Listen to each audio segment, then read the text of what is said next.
I watched 2,000 people I'd worked with for 15 years march past my corner office window, holding signs with my face crossed out in red marker. "Dictator Elena!" One banner screamed. Another read, "Unqualified fraud." The chanting grew louder as more employees joined from every floor of our building. No more tyrants.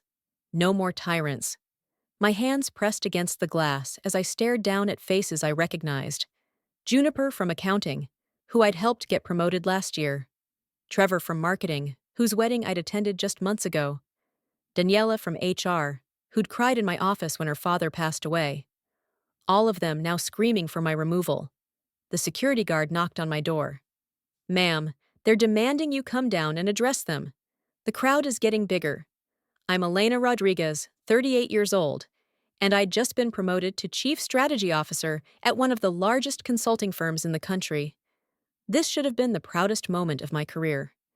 Instead, I was watching my colleagues treat me like a disease they needed to cure. Before I go any further, could you please take a few seconds to tell me in the comments where you're listening from? Because I want to know where my story is reaching people who understand what it feels like to have everything you've earned questioned. And please hit that like button and subscribe. Because what happened next changed everything for everyone involved. The protests started the morning after the company announced my promotion. I arrived at 7 a.m., like always, but instead of the usual empty parking lot, I found groups of employees clustered together, whispering and staring. By lunch, someone had created a petition demanding the board reverse their decision. By the end of the week, they had gathered over 2,000 signatures. The thing is, I wasn't some outsider who'd been parachuted into this role. I'd been with this company since I was 23, working my way up from junior analyst to senior director. I'd led the team that landed our biggest client ever, a government contract worth $400 million. I'd created the efficiency program that saved the company $60 million in operational costs. I'd personally trained half the people now calling for my head. But none of that mattered, because the person everyone expected to get this promotion was Garrett Whitman. Garrett was the former chief strategy officer's hand-picked successor. Charming, well-connected, and completely average at his job. He'd been coasting on other people's work for years, taking credit for projects he'd barely contributed to. But he had something I didn't. He was part of the old boys network that still ran the upper levels of this company. When the board chose me instead, it wasn't just a promotion they were rejecting.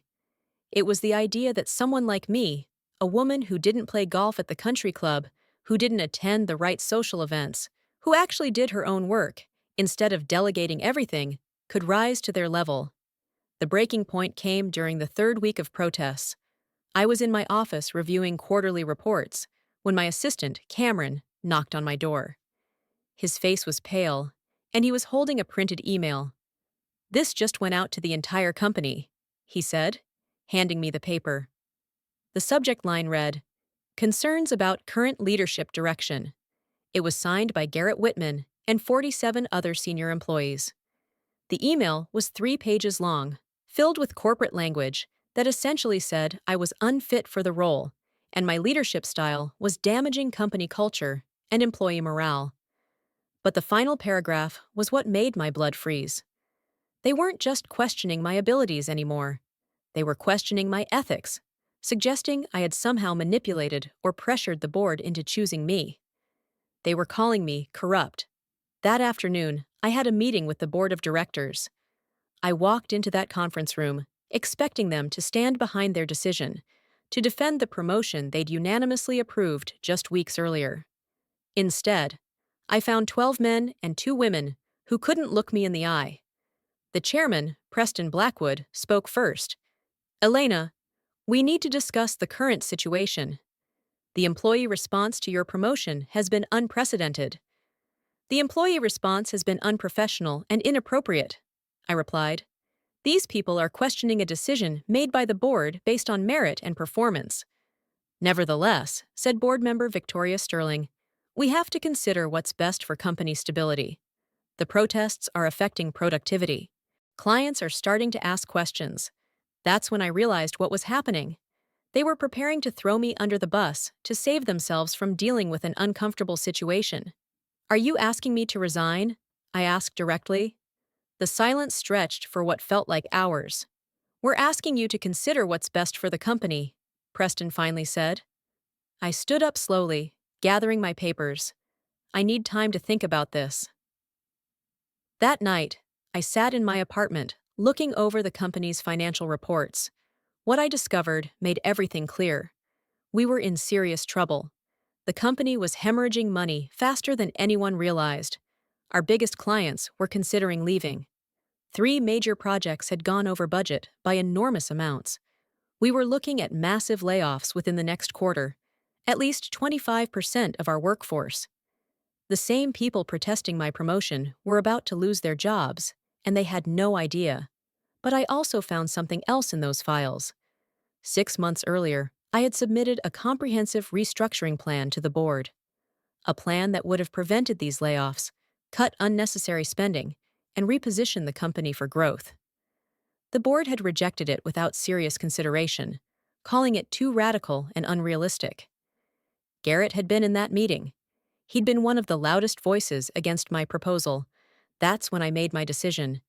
If they wanted me gone, I'd give them exactly what they wanted, but I'd do it in a way that would teach them a lesson they'd never forget. The next morning, I called an emergency all-company meeting. Word spread quickly through the building. By 10 a.m., our main auditorium was packed with nearly 3,000 employees. The energy was electric with anticipation. I walked onto that stage to a mixture of boos and scattered applause. Signs saying, "Step down and resign now," were visible throughout the crowd. I could see Garrett in the front row, smiling confidently. I stepped up to the microphone and waited for quiet. "You want me gone?" I said simply. The auditorium fell silent. "I've heard your message loud and clear, so I'm going to give you exactly what you're asking for." The cheering started immediately. People jumped to their feet, applauding and whistling. Garrett's smile widened. I waited for them to quiet down before continuing. Effective immediately, I'm stepping away from all day-to-day operations for 90 days. During that time, this company will be restructured from the ground up.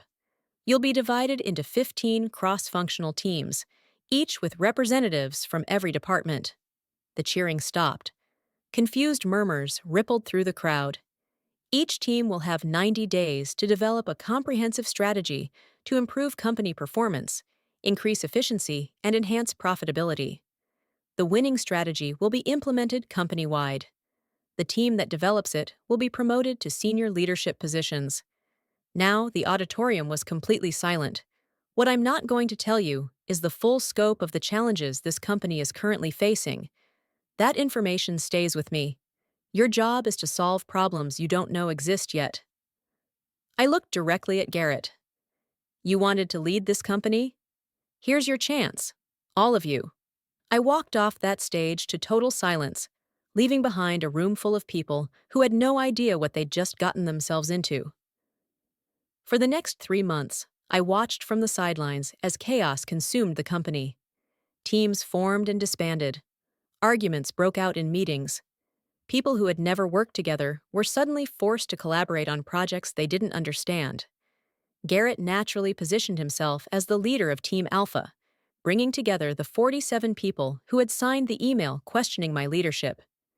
They were confident, vocal, and completely convinced they would develop the winning strategy. I received daily reports from Cameron, who remained as my assistant even during my absence. The teams were struggling. Most had no real understanding of the company's actual financial situation.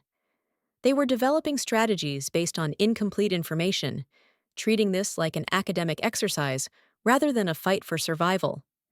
Meanwhile, I used my 3 months away to quietly reach out to our major clients, reassuring them that the company remained stable despite the internal upheaval. I worked behind the scenes to prevent any major contracts from being canceled. I was essentially doing damage control for a company that had temporarily expelled me. As the 90-day deadline approached, it became clear that most teams were going to fail spectacularly. Their strategies were either completely unrealistic or would actually make the company's problems worse. But Team Alpha was different. Led by Garrett, they had developed something genuinely impressive. Their proposal was comprehensive, innovative, and would actually solve many of the company's core problems. It included restructuring recommendations that would preserve jobs while cutting costs, new revenue streams that could be implemented quickly, and efficiency improvements that would save millions of dollars annually. It was brilliant. It was exactly what the company needed. It was also exactly the same strategy I had proposed to board 6 months earlier. Presentation day arrived on a Friday in November. The entire company gathered in the auditorium to hear each team present their strategies. I sat in the back row, notebook in hand, saying nothing. 14 teams presented before Team Alpha. Some proposals were decent but limited. Most were disasters that would have bankrupted the company within a year. Then Garrett took the stage. He was confident, charismatic, and completely convincing as he laid out their strategy. The audience was captivated. Board members were taking notes and nodding approvingly. By the time he finished, it was clear that Team Alpha had won. The applause was thunderous. People were on their feet, cheering for Garrett and his team. Preston Blackwood stood up and announced that Team Alpha's strategy would be implemented immediately and that Garrett would be promoted to Chief Strategy Officer. That's when I stood up. The applause died as I walked slowly down the aisle toward the stage. Every eye in the room was on me.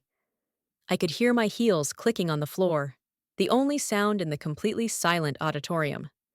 I climbed the steps to the stage and walked to the microphone. Garrett stepped aside, looking confused and slightly annoyed that I was interrupting his moment of triumph. "Congratulations," I said, looking directly at him. "That was a truly exceptional presentation.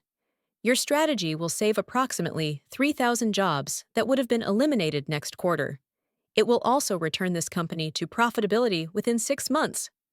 Garrett smiled, clearly pleased with the praise. "Thank you, Elena. I'm glad you recognize good work when you see it."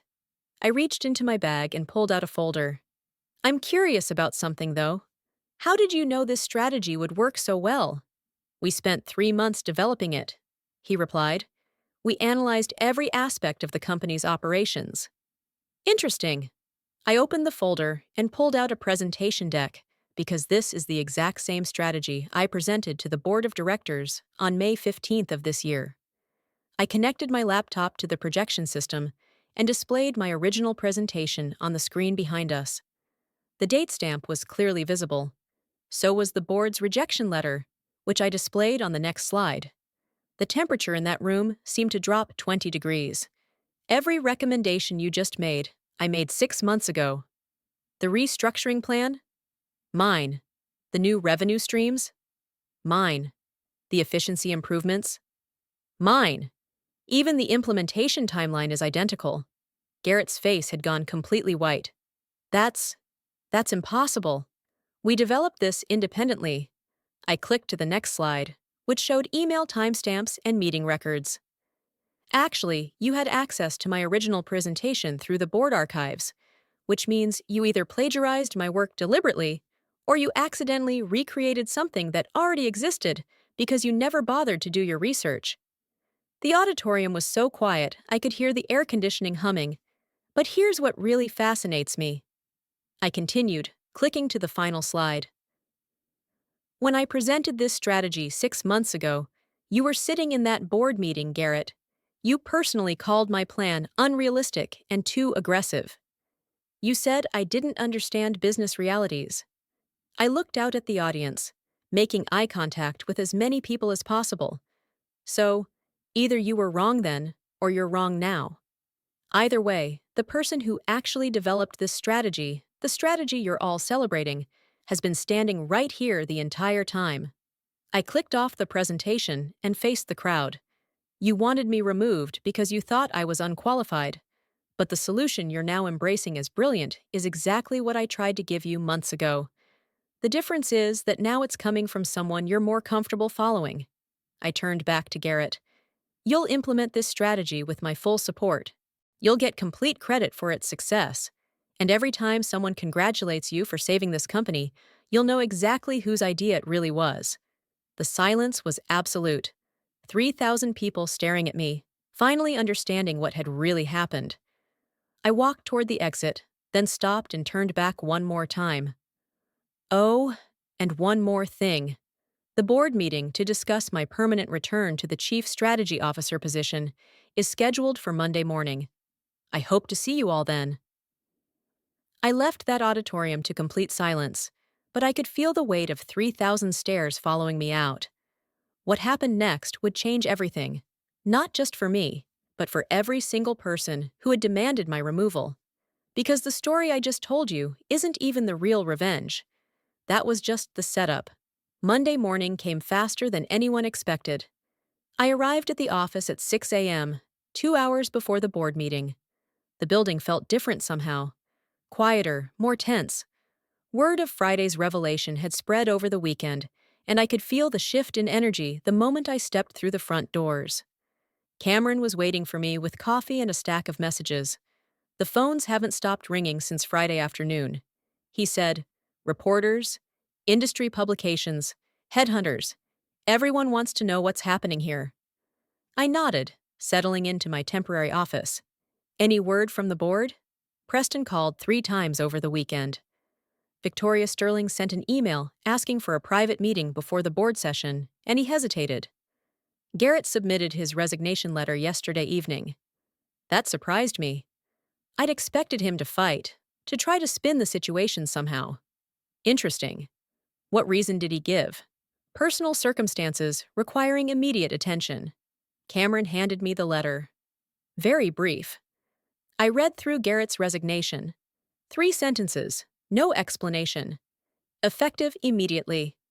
He was running rather than facing the consequences of what everyone now knew he'd done. But Garrett leaving wasn't the real story. What people didn't understand yet was that everything, the protests, the 90-day challenge, even Garrett's plagiarism, had been leading to this moment. And I was about to show them exactly how deep this went. The board meeting was scheduled for 9 a.m. At 8:30, I walked into the conference room to find all 14 board members already seated. The atmosphere was completely different from our last meeting. These people who had been ready to sacrifice me 3 months ago were now looking at me with something approaching respect. Preston stood as I entered. "Elena, we owe you an apology. What happened on Friday was illuminating." "Illuminating is one way to put it," I replied, taking my seat at the far end of the table, though I prefer the word predictable. Victoria Sterling leaned forward. "We want to formally reinstate you as Chief Strategy Officer, effective immediately, with a 20% salary increase and expanded authority over company operations." I opened my briefcase and pulled out a folder. "Before we discuss my reinstatement, there are some things you need to know about what really happened during my 90-day absence." I placed the first document on the table. "This is a signed letter of intent from Meridian Global Consulting." I caught myself. That was one of the forbidden names. From one of our biggest competitors, they approached me during week 2 of my absence with an offer to become their chief executive officer. The room went dead silent. "The salary was triple what you're paying me here. Full equity package. Complete autonomy to build my own team." I placed another document on the table. "This is their formal offer letter, dated 6 weeks ago." Preston's face had gone pale. "Elena, if you're considering leaving—" "I'm not considering it," I interrupted. "I already accepted it. You could have heard a pin drop in that room. My start date with them is January 15th, which gives this company exactly 8 weeks to implement the strategy that will save it from bankruptcy." Victoria was staring at me like I'd just spoken in a foreign language. "But you developed that strategy. You can't just leave and let us implement it without you." I smiled for the first time in months. "Actually, I can. Because the strategy belongs to Team Alpha now, remember? Garrett and his 47 colleagues are the official creators of the plan that's going to save this company. They get full credit, full responsibility, and full accountability for making it work." I placed a third document on the table. "This is the detailed implementation timeline for the restructuring plan. It requires constant oversight, daily decision-making, and deep understanding of every component. The kind of oversight that only comes from developing the strategy yourself." Preston was beginning to understand. But Garrett resigned. Yes, he did. Which leaves his 46 remaining team members to implement a plan they didn't actually create, for a company they've spent 3 months criticizing while solving problems they still don't fully understand. I stood up and walked to the window overlooking the main floor. Below, I could see employees arriving for work, most of them probably still processing what had happened on Friday. Here's what you don't know, I continued, turning back to face the board. During my 90-day absence, I wasn't just sitting at home. I was working 18-hour days, conducting the most comprehensive analysis of this company's operations that's ever been done. I placed a thick binder on the table. This contains detailed profiles of every employee who signed the petition demanding my removal, their performance ratings, their productivity metrics, their actual contributions to company revenue over the past 3 years. Victoria opened the binder and started reading. Her expression changed immediately. "What you'll find," I said, "is that the people who protested my promotion represent some of the lowest performing segments of our workforce. They're the ones who've been coasting on the work of others, who've been resistant to change, who've been actively undermining company efficiency for years." I walked back to my seat. The restructuring plan they've now endorsed will eliminate approximately 40% of redundant positions held primarily by people who signed that petition. The realization hit the room like a physical force. "You mean," Preston started. "I mean they've unknowingly designed their own termination plan. The strategy they're celebrating will result in most of them losing their jobs. Not because I want revenge, but because the company genuinely can't afford to keep paying people who don't contribute to its success." I pulled out another document. This is the list of employees who will be retained under the new structure. Surprisingly, it consists mainly of people who didn't protest my promotion, people who were actually focused on doing their jobs instead of playing office politics. Victoria was still reading through the performance profiles. "Some of these numbers are shocking. How did we not know about this before?" Because nobody wanted to do the difficult work of actually measuring individual performance. It was easier to maintain the status quo than to make hard decisions about who was really contributing value. I sat back down. But there's more. The 90-day challenge wasn't just about developing a strategy. It was also about identifying natural leaders, creative thinkers, and people who could adapt to changing circumstances. I placed one final document on the table. This is my recommendation for the new organizational structure, the people who will be promoted to replace those who will be let go. Preston picked up the list, and his eyes widened. "These are mostly junior and mid-level employees." "Exactly. People who've been doing excellent work without recognition. People who participated in the challenge because they wanted to contribute, not because they wanted to prove a point about me." I looked around the table at 14 faces that were finally beginning to understand the full scope of what had happened. "So here's your choice," I said. "You can implement the strategy that Team Alpha that Team Alpha plagiarized from me, and deal with the consequences of restructuring a company without the person who actually understands how the plan works. Or," I let the word hang in the air, "or you can make me an offer that's compelling enough to change my mind about leaving." The negotiation took 4 hours. When we finally reached an agreement, I had been promoted to Chief Executive Officer with a salary that was double my previous pay, complete authority over all company operations, and an equity package that would make me wealthy beyond anything I'd previously imagined. But the money wasn't what mattered.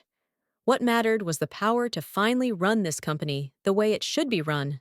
The announcement went out that afternoon. Elena Rodriguez was now the Chief Executive Officer, effective immediately. The restructuring plan would be implemented over the next 8 weeks, with all personnel decisions to be made by the new CEO. The response was immediate and predictable.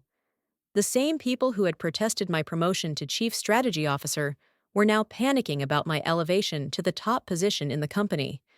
But this time, they had no grounds for complaint. After all, they had endorsed the strategy that made this possible. Over the next month, I methodically implemented the plan that would transform the company. 43% of the workforce was eliminated, exactly as the analysis had predicted. Of the 2,000 people who had signed the petition demanding my removal, fewer than 300 kept their jobs. But here's what made it truly devastating. Every single termination was based on objective performance metrics and strategic necessity. There was no favoritism, no personal vendetta, no unfair treatment. Just business decisions based on the restructuring plan that the protesters themselves had celebrated. Juniper from accounting, who had carried that Dictator Elena sign, was let go because her position was redundant under the new efficiency model. Trevor from marketing, who had been so vocal about my lack of qualifications, was terminated because his department was being consolidated. Daniela from HR, who had processed the petition against me, lost her job because the new structure required fewer administrative positions. Each of them received their termination notice with a letter explaining that their position was being eliminated as part of the comprehensive restructuring strategy developed by Team Alpha. The strategy they had supported, the strategy they had demanded be implemented. The irony was perfect, and it was completely legal. Meanwhile, the people who had supported me, or who had simply focused on their work, instead of office politics, were thriving under the new structure. Many received promotions and salary increases. The company's productivity increased by 30% within 6 weeks. But the real masterstroke came when the business press started covering our transformation.